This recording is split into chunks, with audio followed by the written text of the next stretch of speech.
先讲一个你最近可能感觉到但说不上来的变化。你去一家店扫码点餐，画面上跳出一句加20元升级大杯，或很多人也点了这个，你想了1秒，加了。结账的时候比你本来想花的多了一点点。这不是巧合。根据餐饮科技公司 iChef 的统计，导入 AI 个人化推荐的餐厅，客单价平均提升了 13.4%，而 AI 推荐的品项，平均每3个人就有1个会真的点下去。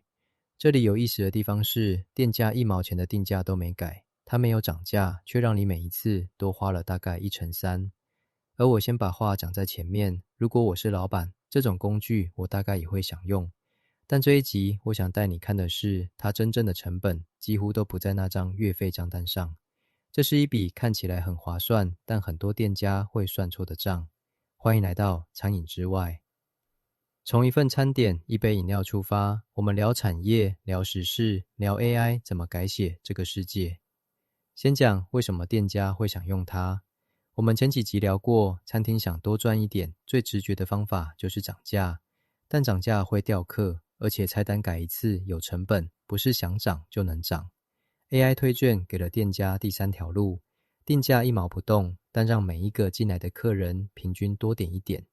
同样一批客人，同样的菜单，只是在对的时机对你说对的那一句，客单价就上去了。对老板来说，他其实不只是多赚，他还改变了店里的作业流程。点餐、加购、推荐，以前靠店员的经验还一张嘴，现在系统会自动接手一部分，这对正在缺工的餐饮业是很有吸引力的。所以老板会想导入它，完全合理，换作是我，大概也会。但问题就在这里，当你看到客单价 plus 13%这个数字，很容易以为它是净赚的，它不是。那个 13% 是看得见的收入，而 AI 的成本躲在4个你一开始不会注意到的角落。如果你也喜欢从一份餐点看懂背后的整个产业，记得订阅餐饮之外，我们每天都有新影片陪你把这些现象一个一个聊清楚。在讲那4笔成本之前，先退一步看一件更大的事。AI 推荐不是餐饮发明的，你在购物网站看到的买了这个的人也买了，影音平台的为你推荐，串流乐音乐帮你排的歌单，背后都是同一套逻辑，用你的资料预测你会想要什么，然后在对的时机推给你。这套东西有个名字叫推荐系统，它的核心是卖得更准，不是靠降价，是靠猜对你想要什么。过去零售把商品摆在好位置，打折促销，对所有人用同一招。推荐系统则相反，是对你一个人用专门为你算出来的那一招。而它之所以现在才大举走进餐饮，是因为要求降下来了。以前这种技术是大品牌、大平台才玩得起，现在能低成本的塞进小店的 POS 系统和扫码点餐里。这在台湾叫 AI 平权，听起来很美好，人人都用得起。但用得起跟用得划算是2件事，这就要回到那4笔看不见的成本了。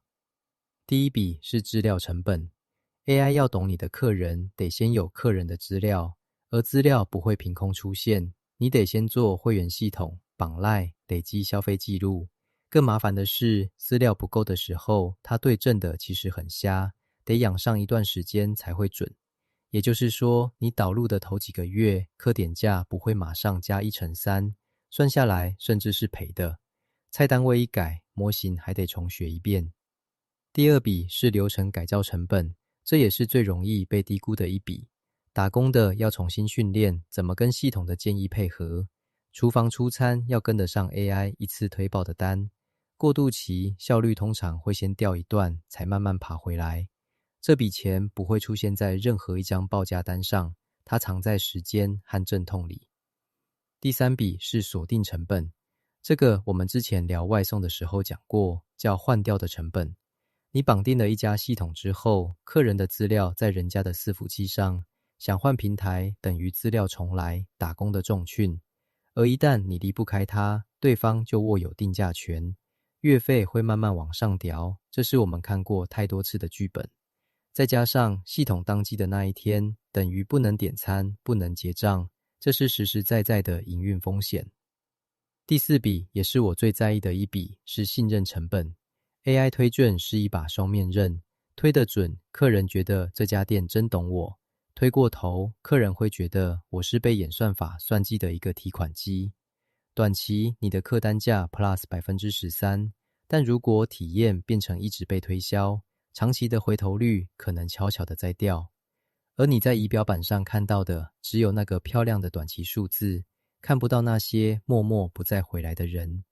所以把四别加起来，你会发现 AI 推荐带来的 13% 是明码标价看得见的，而它的成本、资料、流程、锁定、信任全部躲在看不见的地方。这跟我们前2集讲的一模一样，一家店真正的账从来不在最显眼的那个数字上。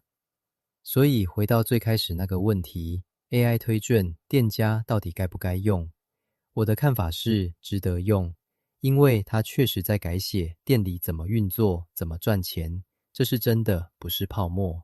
但真正要精算的不是月费那张账单，是资料、流程、锁定，还有信任这4笔看不见的成本。